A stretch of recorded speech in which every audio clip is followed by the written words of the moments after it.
Here's what, I'll give you the option. Here you're left. Thank you for coming, Mr. Arnett. Everyone's welcome. Haven't you seen this presentation? Well, yeah, you certainly do not have to put on a presentation on my behalf. All right. I'll give everyone that permission, if I am so forward to say Well, that. I think we have two options. Our plan this evening was to present some of the background and statistics on department operations, programs, and services, so that when we meet next week at our committee meeting, that we are focused really more on the numbers. So we're happy, if that makes some sense, since we're all here this evening, to let the department directors kind of go through that process. It may, I think, help and create a foundation and maybe make our meeting next week more productive. So with that, welcome. This evening you're going to hear about department programs and services, and we are broadcasting live tonight, so we hope that some of the folks who weren't able to join us can maybe tune in either live or look at the recording. So tonight we'll talk about department programs and services, the redevelopment projects, resident priorities and concerns that we've collected through the budget survey that we've had out on the website and through social media. You all know about our 2019 budget meetings and how to stay connected and involved. This group doesn't have a problem with that. So anyway, there's a slide in the presentation that just provides information on all of you. I'm not going to do introductions this evening because I think John's familiar with all of you. But for the public's benefit, we do have a mayor elected at large, 2 council members from each of 4 wards elected to 4-year terms. The city council elections in November of odd years. And I would say complete contact information is available on the city's website, and all of our wards are now holding regular ward meetings, so please check the calendars for dates, times, and locations. Wanted to include an organization chart. We get a lot of questions about how we're structured, how the departments report and relate to one another. So this just provides an overview from the residents through the council on down through our operating departments, of which we have 6 in the city, operating out of 3 locations. Our small size means that we often contract for services. You'll see a box in the lower left-hand corner that talks about engineering services, IT services, legal services, building inspections, solid waste management. So we do go out and much of our budget is spent in contractual services, as you'll see as we go through the department budgets. Staff capacity, which is an issue that we've talked about at our first get-together in February, is always an issue for us. It's a good problem to have. We've got a staff that wants to do more than we really have the resources to accomplish sometimes. So we talk a lot as we go through the budget process about priorities and staff capacity. Our budget year matches up with our calendar year, and state statutes prescribe the schedule on which we do our budget. So in order to accomplish tonight's goal, which is really to create some context as we move into the 2019 budget discussions and set that backdrop, we start with the 2018 budget. Our budget is always more than an accounting document. It's really kind of our dollars and cents expression of what our priorities are. It's how we kind of put our money where our mouths are. So in 2018, the budget that was adopted in our general fund included $11.75 million in general fund revenue. Property taxes and sales taxes are the biggest revenue generators for the city, making up about 48% of our total revenues. You can see in this chart that Parks and Recreation revenues come in the 3rd, intergovernmental revenue, then fines and fees, franchise fees, and other revenues. Across the city's 13 funds, we have about $18.6 million in revenue budgeted for 2018. The 2018 budget did not include any tax or fee increases, and it was our first year of operating under the state-imposed property tax lid. We were able, with the CPI and the increases in assessed valuation, to take advantage of all of that. Last year, we were not really subject to the property tax lid. We may face some different challenges this year as we go through that process. On the expense side, our budget really follows 2 paths through the development and ultimately adoption process. We really look at the general fund in one meeting generally, and the capital improvement program in the second. The general fund can really be thought of as our operating fund. It's where all of the expenses for those 6 departments that we mentioned are captured.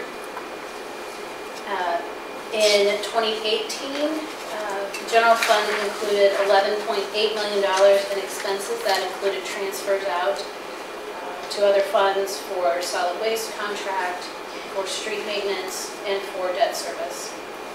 In the general fund, as we look at, the chart really details recommended expenses by function. So when you look at the administration function, that includes the legislative, the administration, and the general overhead budgets.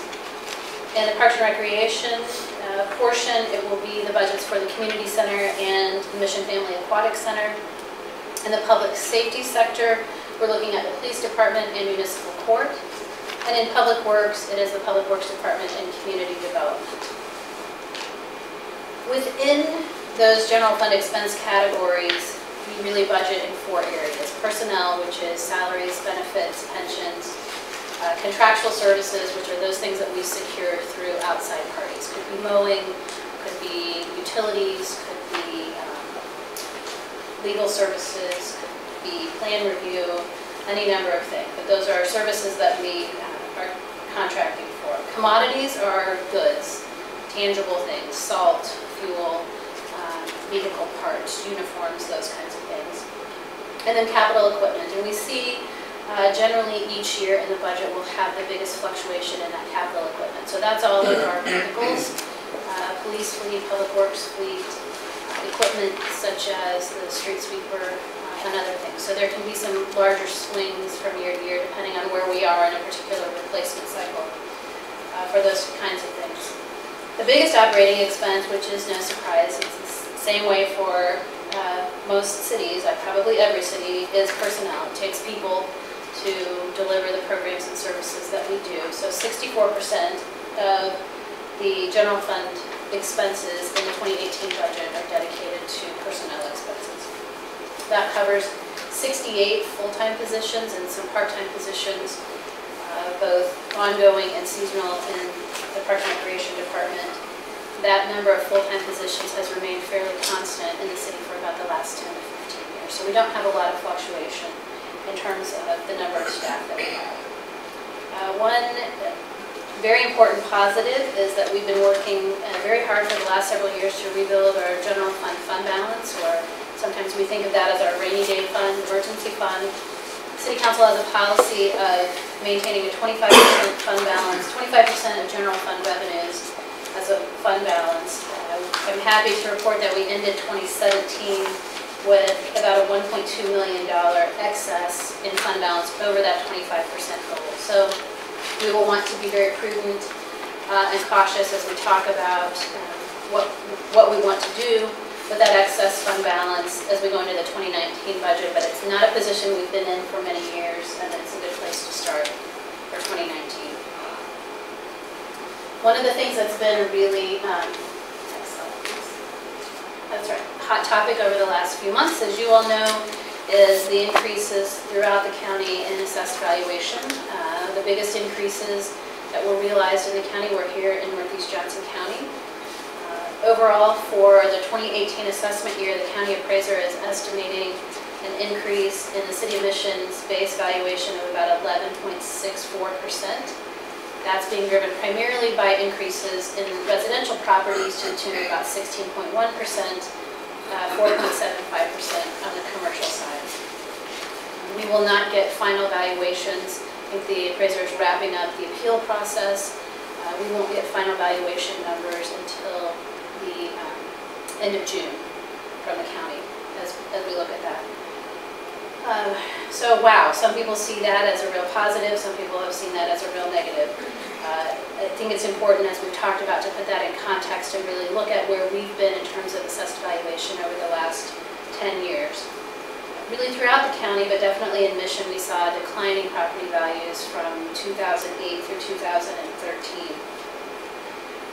Something that Johnson County cities had not experienced. We all had to learn how to react and respond to that and continue to try to provide the quality services that our residents expected. So when you look at the chart here, you can see that really it was just in our 2017 budget that we finally saw a recovery to assessed valuations that had existed back in 2007. So while the dramatic increases in the last couple of years have been somewhat concerning for folks, I think we have to look at that bigger picture as we move into the budget process. You know, the challenge really is, in any budget year, you know, how much are we willing to pay for what we want? And we have to engage in that conversation about what we want our city to look like. Part of our goal in trying to put out the survey or start our budget process with a meeting like this is to try to engage residents to understand what their priorities are and what they want to see. In terms of protections, and this is something we'll talk about in more detail next week, as I mentioned, there's a state-imposed property tax lid, so there are very specific requirements that we have to consider now, and the city may not be able to take advantage of all of the increases in assessed valuation. We've also, since 2004, had a property tax and franchise fee rebate program that was designed to return those dollars to income-qualified residents to help protect those who might be most vulnerable to dramatic swings in assessed valuation. Next slide. As I mentioned, budget along two tracks, general fund and the capital improvement program, or CIP. The CIP is really intended to capture infrastructure projects which are larger in scope and may take multiple years to get through a design and construction process. We look at our CIP program across a 5-year horizon in 3 program areas, and each of those 3 program areas have dedicated funding sources. In our street program area, we are currently funding street improvements with a half-cent street sales tax, which will sunset in 2022. 7 mills of property tax, which was the replacement for the transportation utility fee several years ago. That's collected through the general fund, and that is the largest transfer out of the general fund dedicated to streets, about between $900,000 and $1 million a year. And then gas tax revenues, which are a pass-through revenue coming from the state of Kansas. In the stormwater program area, we collect stormwater utility fees from each parcel in the community, as well as special assessments in certain cases. And on the Parks and Recreation side, we also have a dedicated sales tax. It's 3/8 cents. Will sunset in 2023. We also have some revenue from a special parks fund, which is a portion of the alcohol tax, again distributed through the state of Kansas, but it must be dedicated to Parks and Recreation improvements. That kind of creates and provides an overview of our budget and the budget process, and now I would like to invite Captain himself up to share with us some information on the police department.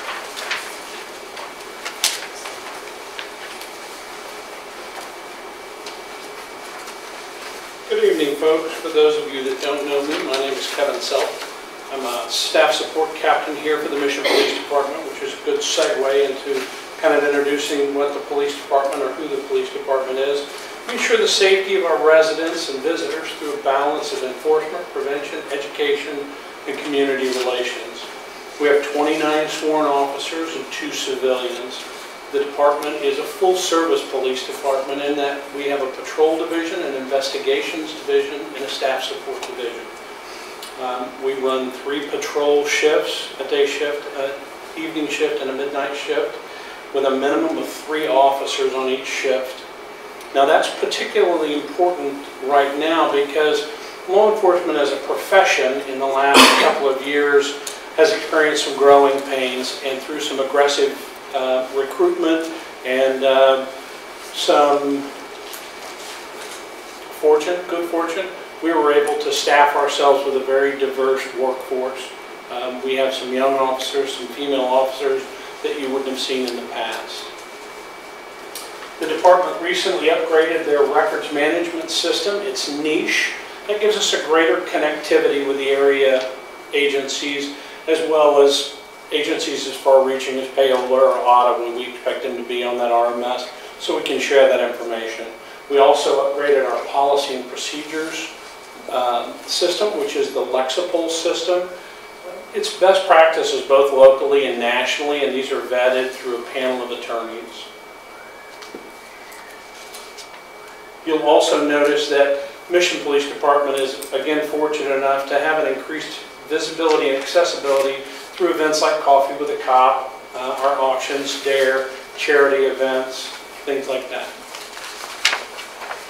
This is a snapshot of the last 3 years of calls for service.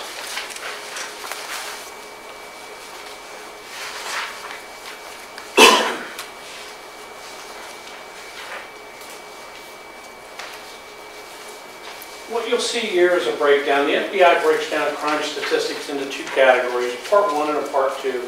Part 1 crimes are the most serious. They include homicide, rape, robbery, aggravated assault, arson. In 2007, Part 1 crimes decreased by 19%.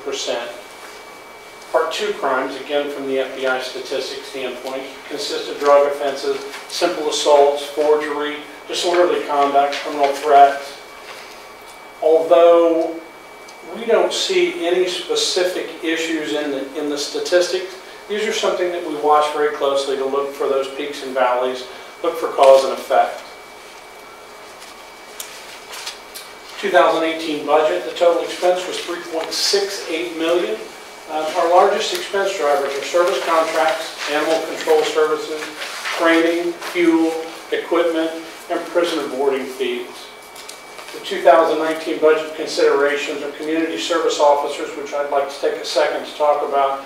CSOs will allow us to provide not only animal control services, but they'll allow us to relieve some of the drain on our street patrol officers for what we would consider non-essential calls, fingerprints, fix-it tickets, info calls, station calls. The radio replacement, we're looking at a federally mandated radio replacement in 2019. It will be compliant with the upcoming encryption. The facility constraints, ADA considerations. We're looking at the impact of new development on staffing and e-ticket solutions for future budget considerations.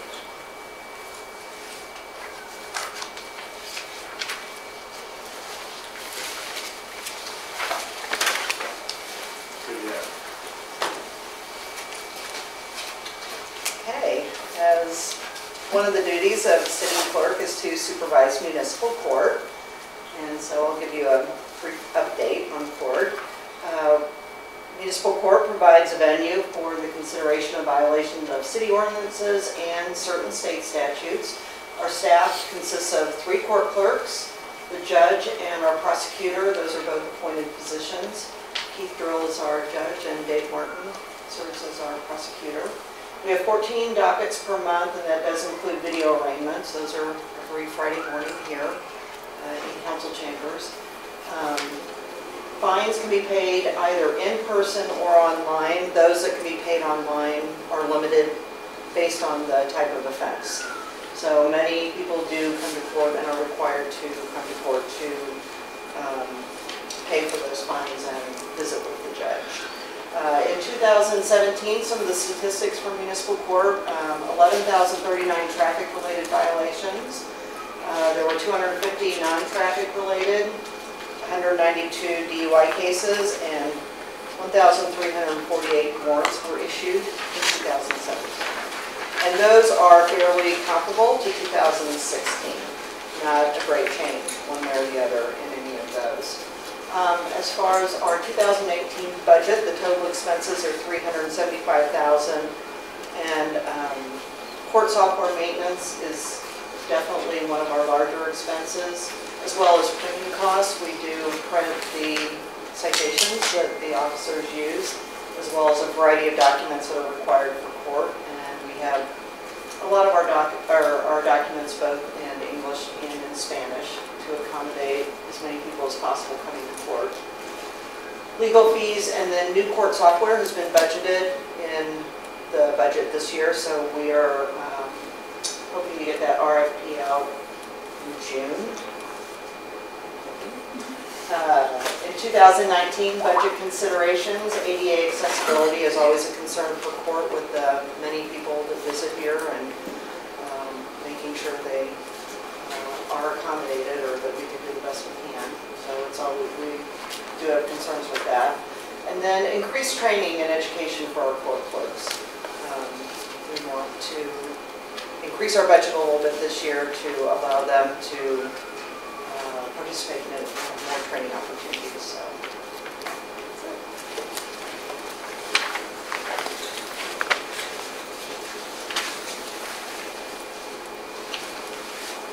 Is everybody still awake? Good. Well, good evening, everybody. I wanted to talk to you a little bit about the Public Works Department tonight. Our department's responsible for maintaining city-owned facilities and infrastructure. That infrastructure includes streets, stormwater, parks, facilities, and fleets. The pie chart on the right side of the slide kind of breaks down the time we spent in 2017 on each activity. On the left-hand side of the slide kind of gives you a brief description of some of those. As you can see, the majority of our time spent is on street maintenance, so pavement repairs, crack sealing, minor concrete repairs, snow removal, sweeping, things of that nature. Generally, over the past 5 years, I've taken a look back, those percentages are usually relatively close to being the same, within 1% or 2%. So those kinds of things have remained relatively steady over the past few years. Our 2018 budget is just a little bit over $2 million. Our largest expenses, the biggest one is our traffic signal KCP&L lease, so that's paying the lease for the traffic signal equipment and maintenance of all the traffic signals Kansas City Fire and Light owns. Our service contracts, those contracts include mowing, our utility locates, street light maintenance, things of that nature. Street light power, so we're paying for the power that runs all the street lights in the city. Sand and salt, which is our rock salt that we use in the wintertime to de-ice the streets. And then, of course, our capital equipment purchases. Those, as Laura said a little bit earlier, kind of fluctuate up and down, but are by far some of the most expensive costs that we see. For 2019, we're looking at increasing our engineering services some. We're finding that a lot of the projects that we're taking on now require some engineering services and that background and that contractual service that we utilize for engineering. The other is in our service contracts. We're looking at doing some more creek channel maintenance items and to cover the cost of some additional mowing and things that we've taken on in our mowing contract. When we first started the mowing contract, we had about 39 acres. Now we're a little bit over 60. So we've seen that contract go up over the past few years due to the amount of acres that they mow now. Currently, we have 9 full-time employees and 1 part-time full-time employee. She's there every day, but she works 30 hours a week. That's our administrative assistant, Kathy. We also have 3 current vacancies. I know Kevin touched on a little bit in his department too. Back in 2015, we kind of had a mass exodus of our long-tenured employees, and we've been working since then to backfill those positions. Read an article the other day talking about how it's harder and harder to find tradespeople or people that are interested in trades, but hoping that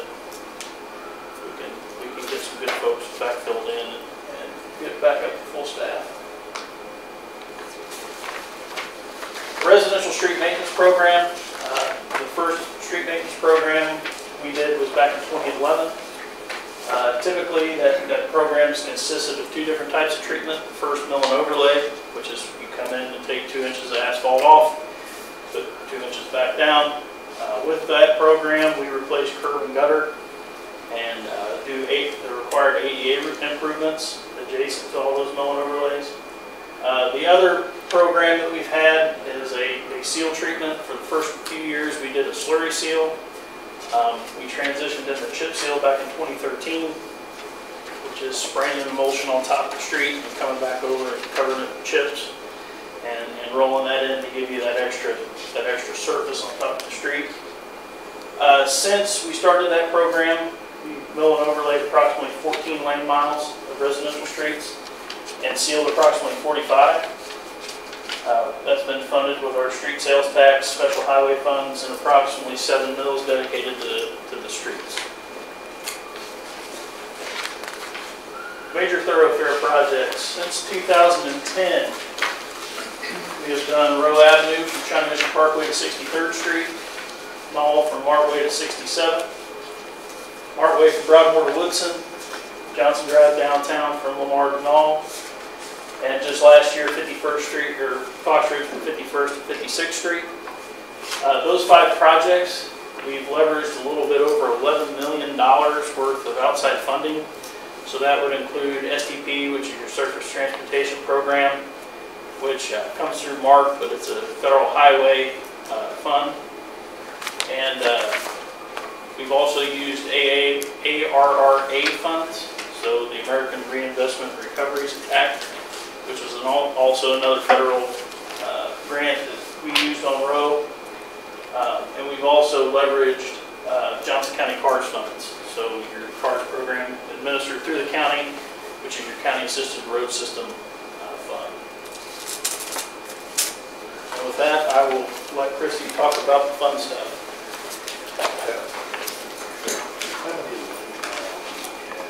110. Mayor, council, resident. Thank you so much. I just wanted to visit with you a little bit about the Parks and Recreation Department. The department is responsible for planning and administering recreational programs for Mission residents and the general public. The community center houses the majority of recreational classes, programs, and special events. Programs and services are also offered at the Mission Family Aquatic Center and other outdoor park facilities throughout the city. The Parks and Recreation Department's budget is structured into 2 different divisions. One is the Mission Family Aquatic Center, and the other is the Sylvester Powell Jr. Community Center. The department operates 9 months out of the year with 13 full-time and approximately 65 part-time staff. And the other 3 months, June, July, August of the year, we add an additional 80 part-time staff members to assist with the operation of the Aquatic Center and our youth summer camp program that accommodates 180 kids per week for 9 weeks. The Aquatic Center, believe it or not, is in its 5th year of operation and is open the Saturday before Memorial Day to Labor Day. In addition to daily admissions, the pool is used by the Mission summer camps, local daycares, and the Mission Marlins swim team. This year we added and opened the 2nd slide. It's a 121-foot enclosed flume body slide, and if any of you were at the soft opening last Friday and were able to take advantage of going down that, just go ahead and raise your hand now. Woo! Go RC. Yeah. But the reviews coming out of our opening weekend are very positive and exciting on that. Everybody's really loving the new green slide. So. The community center is open 360 days a year and is used by members, daily drop-ins, class participants, and rentals. Mission residents and visitors can select from 8 parks that offer playground equipment, walking trails, shelters, barbecue grills, picnic areas, restrooms, ball fields, and spaces for special events. The primary revenue generators of the community center include membership, sales, followed by program fees, facility rentals, and daily admissions, respectively. Currently, we are experiencing both declining membership numbers and membership revenues. And this is an area that will require more careful evaluation and consideration moving forward as we look to respond to increasing numbers of insurance memberships and the impacts of other private, such as Planet Fitness and Public, the soon-to-be-built Marion Community Center facilities come on board. The department continues to explore opportunities for corporate memberships. On the rental side, we have experienced some success with long-term rental agreements with local churches and the American Stroke Foundation. We continue to experiment with programming the various spaces of the building for rentals and activities in ways that positively impact revenues without compromising the services that we provide. One of our most immediate challenges is potentially redefining who our target audience is and how we best position ourselves to reach those individuals. Outside of personnel, the largest expense drivers of the community center include utilities, equipment and supplies, contract instructors, and building system maintenance. It is hard to believe the facility will be 20 years old next year, and many, if not most, of the mechanical systems have lived their useful lives. 2018 capital projects include roof repairs, indoor pool resurfacing, and cardio and weight room flooring systems replacement. Future building projects and improvements to the Mission Family Aquatic Center and our outdoor parks are considered in the 5-year CIP. The decision will be guided by recommendations from the Parks and Recreation Master Plan completed in 2016. As we look forward to and prepare for our 2019 budget, considerations include enhancing marketing efforts, including development of strategic plan, renewed emphasis on fitness programming, HVAC inventory and replacement strategy, and implementation of park master plan recommendations. So, I will now turn it over to Mr. Scott to do the community development. Thank you, Christy. You all know who I am, but for the wonderful people who are watching on TV. My name is Brian Scott. I'm the Assistant City Administrator. And that organizational chart showed earlier, I'm kind of in the middle of that. And I have oversight over a number of different areas of the city. I have to say I'm the jack of many trades, the master of none. I oversee finance, human resources, as well as community development and neighborhood services. Tonight I'm going to speak to community development. We often say in community development we like to help plan, build, and care for the city of Mission through the following activities: planning and zoning, building site development, and maintenance of existing neighborhoods.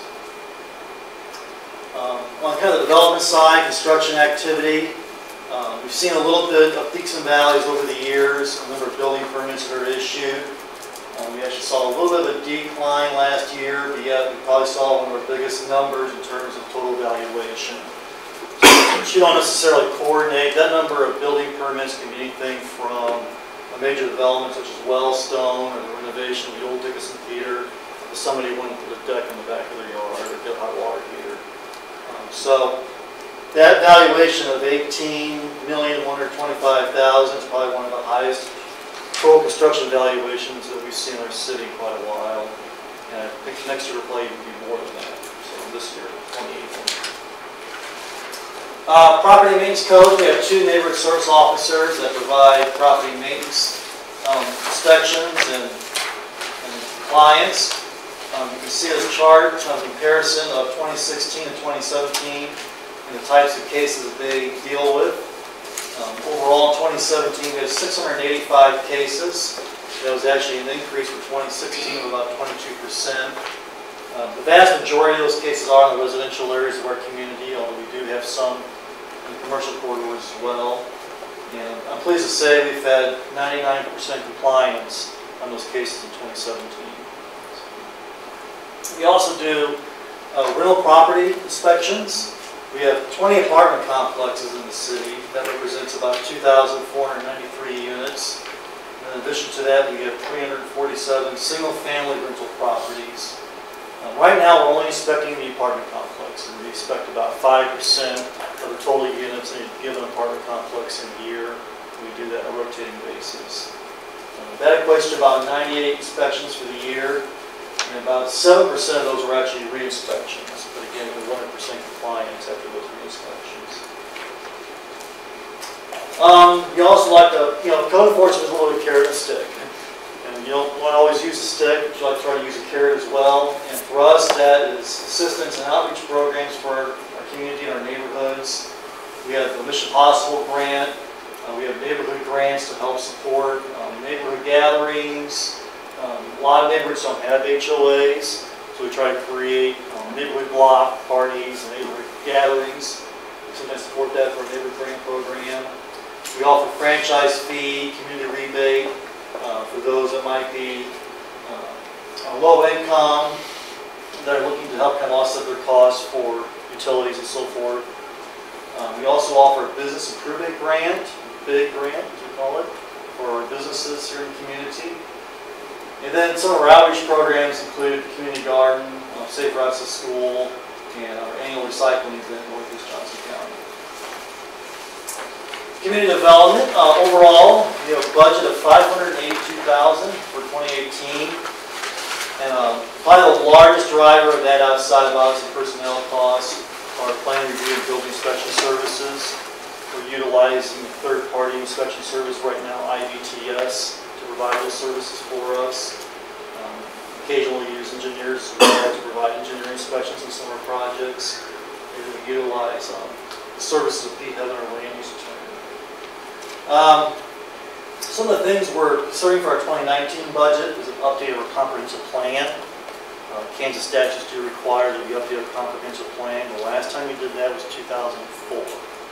So it's long overdue. I think we kind of took a stab at it a few years ago, but we just didn't quite get the traction that we needed. Kind of some of the personal priorities at the time.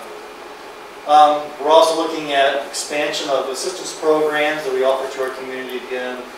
Those neighborhood grants and those utility rebates and assistance with taxes and so forth.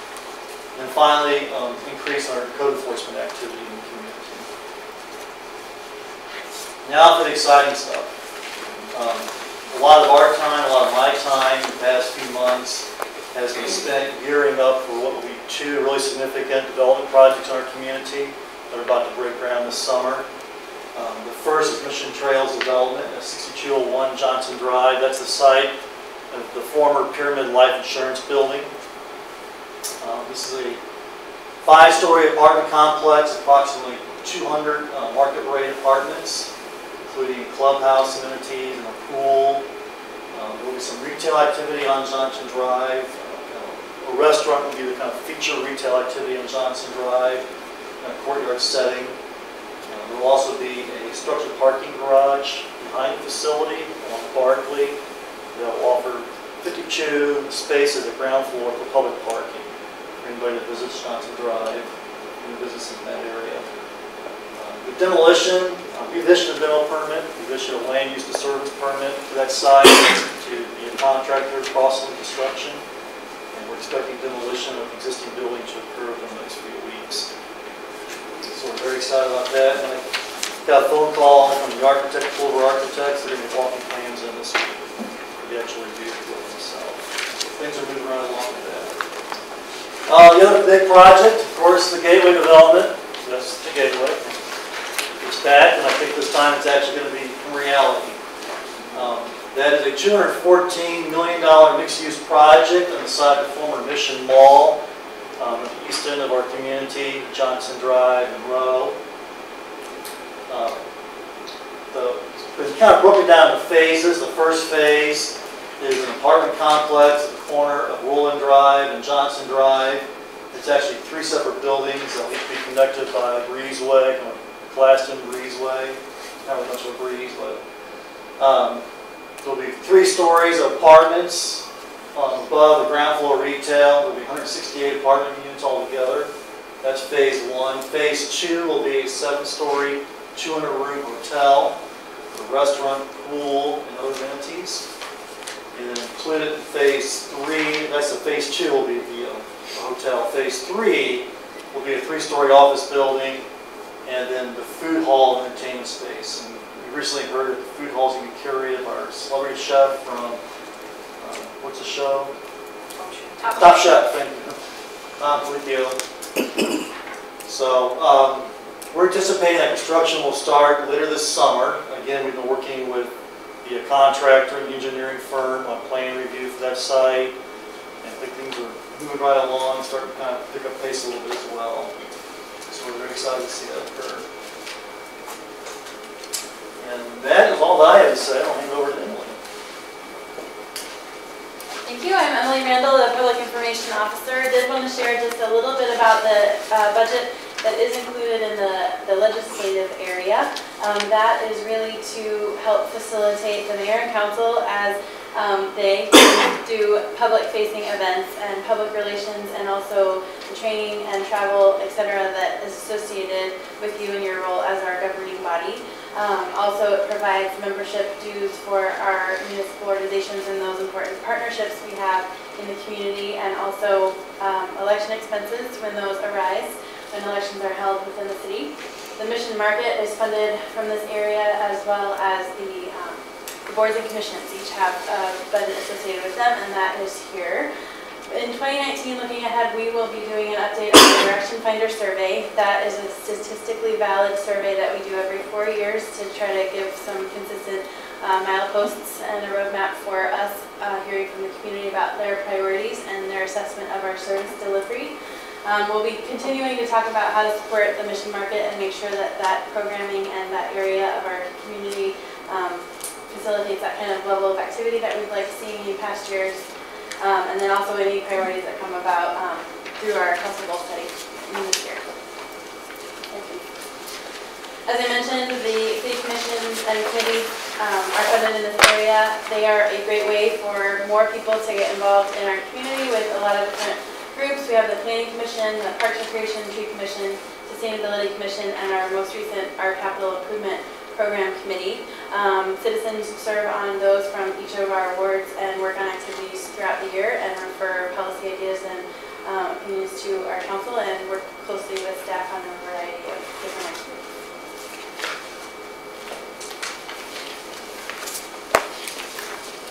And last but not least, the necessary evils in administration and general overhead, also known as the stuff that most people don't really care about until it breaks or something goes wrong. So in the administration and general overhead budgets, we support the administrative functions of the city, and we account for expenses that aren't readily charged to a specific department, things like insurance and utilities. So within that, we have administration, we have accounting, we have the city clerk, we have finance, we have human resources, we have public information. 7 full-time employees are assigned to the administration department.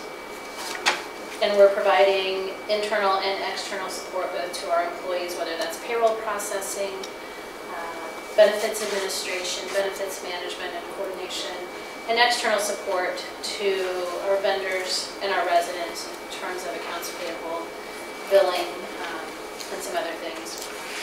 The 2018 budget for the administration and general overhead areas, total expenses were $1.27 million.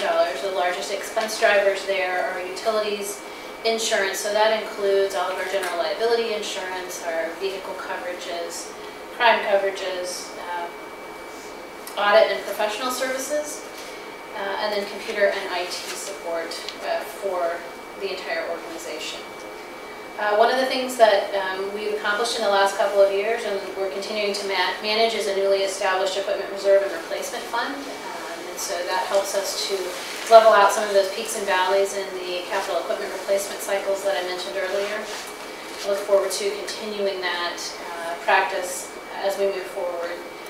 Also, thanks to Brian Scott and his efforts this year, we're in the process of implementing some long-needed upgrades to our technology in the phone system and our camera system. And so excited to have those installed and up and operational later this summer.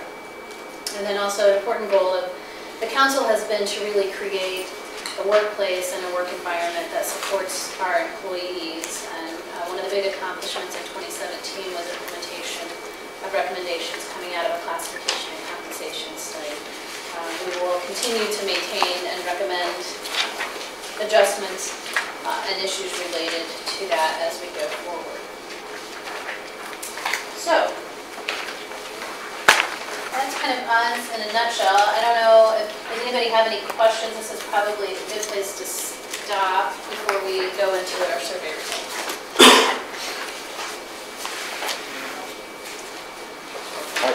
I would, Laura. Yes. Let me find. It was transfers. Fund transfer. Is that correct? Yes. Tell me what a fund transfer is. So it's a transfer between our funds are understand. siloed. So the general fund, for example, makes a transfer annually into our solid waste utility fund Oh, to cover a okay. portion of the solid waste contract. So residents pay for a portion and the city's general fund pays for a Oh, portion. okay. We transfer, the largest transfer out of the general fund is for street maintenance. So we take the equivalent of about 7 mills that we collect in the general fund and we transfer that out into Oh. our capital improvement fund and use that. So really, it's just a transfer between funds for specific Just purposes. collecting the revenues and then put them in the right Yes. slot then, okay. Yes. So we did, last month we did kind of a quick council budget priority survey, and one of the questions we asked you was, would you like to see us do something similar for the public? And you all said yes, and so we put that out there on the website and through a number of our other online channels, Facebook, Twitter, Nextdoor, our direct email. We had such a great response initially to the website and some of those other channels that we then sent it out to our entire constant contact list for our monthly email list. We've had 87 responses, which is probably the best response we've had to that type of survey. And as we've sorted through those responses, we've been really pleased with the thoughtfulness and I think really the comprehensiveness of that. And so we'll share all of that level of detail with you all once we get it prettied up in a little bit of format. So tonight we wanted to just kind of share with you some general responses to the questions. And we'll look at building on this information to help create the questions that will be included in the Direction Finder survey. So it becomes a very useful tool for us to help really narrow the focus of questions in the Direction Finder. So the first question that we asked in the survey was, what do you think the greatest accomplishments of the city have been in the last 1 to 2 years? Without a doubt, revitalization of Johnson Drive and the investment in Johnson Drive was at the top of the list, and I don't think that's a surprise to any of us. Next came the agreements that we reached in 2017 on the development projects, EPC and the Gateway, I think in particular. The Gateway's been a long time coming, and so there was a lot of positive response there. Also, particularly related to the Gateway, there was a lot of positive response about waiting for and approving a development that did not include a Walmart and matched more closely with the community's vision for that. Attracting a variety of businesses was also mentioned at the top of that list. The Mission Market and other community events, those things that help build community spirit. And then street maintenance and establishing and continuing a street maintenance program and our other public works projects. Then we asked what folks felt like were the greatest threats to the city's future success. And we didn't ask that specifically to the budget, we asked to future success. Development concerns, interestingly enough, particularly related to development of the Gateway, were at the top of that list. I think we know people have been anxious over the last 12 years to see something happen there, and that will continue. Another threat to the future success was turnover in retail businesses, particularly in the downtown corridor.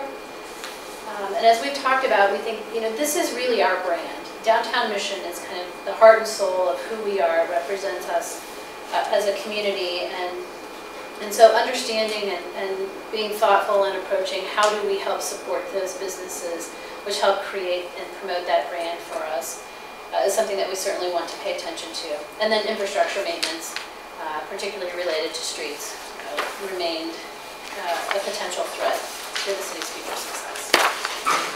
Then we asked the top 3 priorities for the 2019 budget, and the list was very long. Streets, streets, streets, streets, streets, streets, streets, which is consistent with what we've heard in the Direction Finder survey.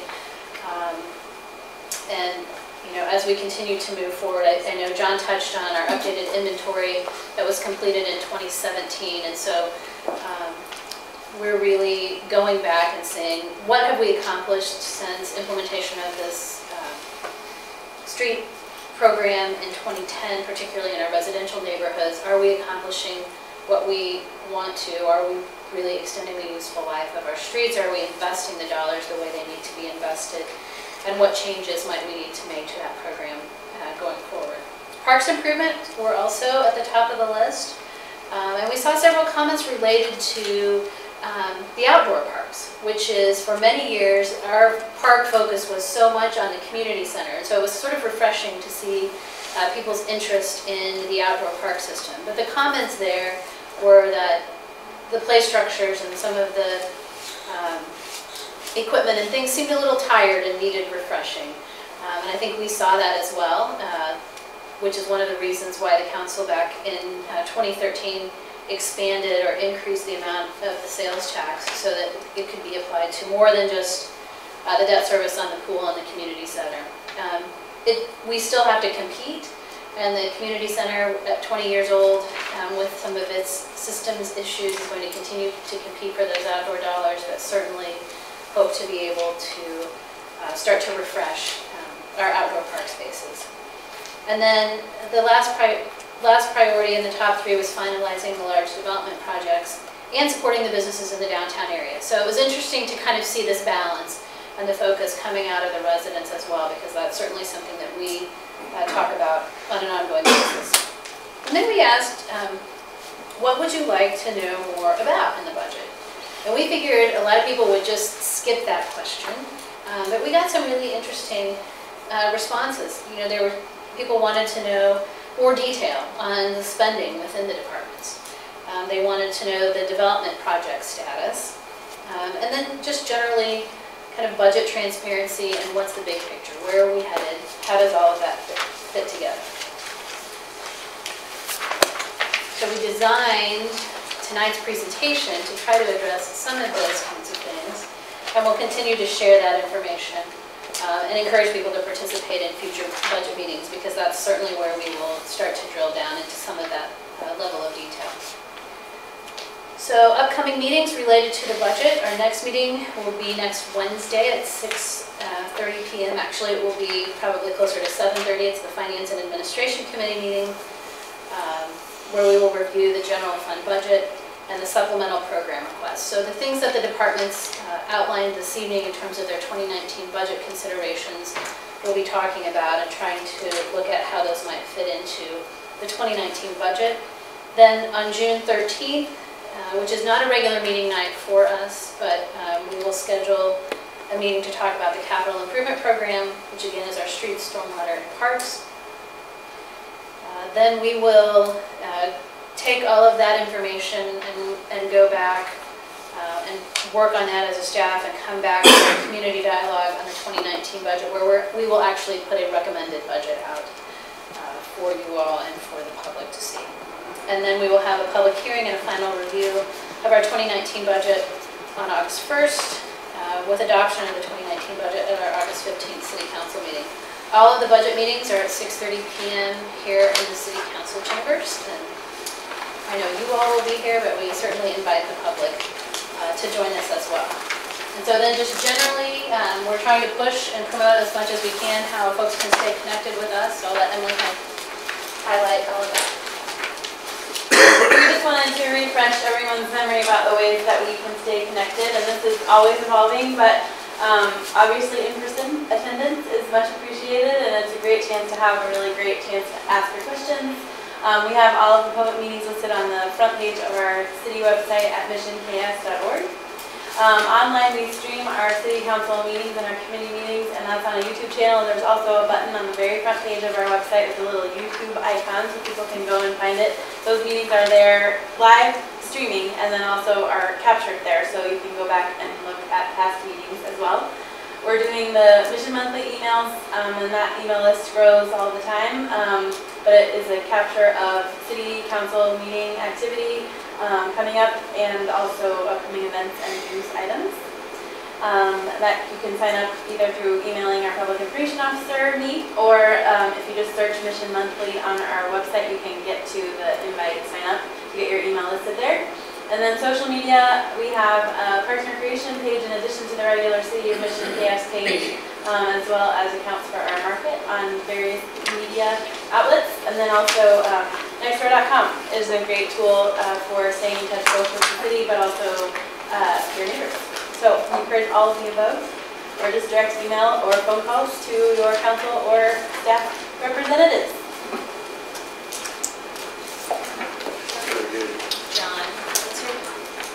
from you.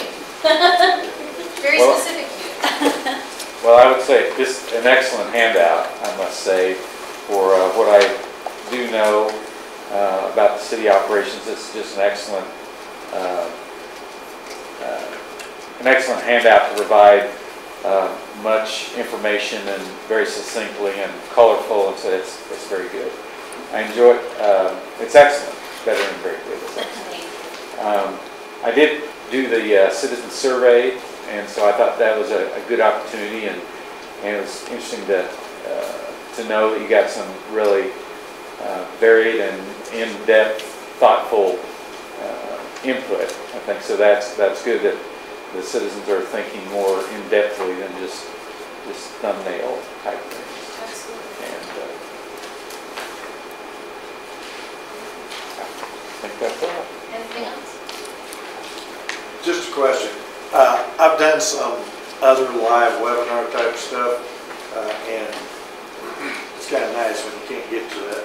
So I'm hoping some people are watching, I guess on their computers, they can tune in and get it. But is there any way that we can, which I can do on these other things I do, can we give them an opportunity to type in their questions and stuff? They may be able to give us. Yeah. We use YouTube now for the streaming, but we could use another service that had that option and do an official webinar. We've used Facebook Live in small bits, but it's not quite right. I think a webinar would be more kind of built for that, and that'd be really fun to try. Yeah, just an opportunity for them to. Yeah, interact in real time. Yep. We've had some people I'm watching hop on, hop off, hop on, hop off. So Oh, you people can see that? Yeah. We know Ben's watching. Wish you could have been here, Ben. Oh, Ben. Big Brother's watching. Okay. Well, thank you, and we will look forward to continuing the conversation next Wednesday. John, thanks for being here, buddy. Hope he doesn't get his phone wet.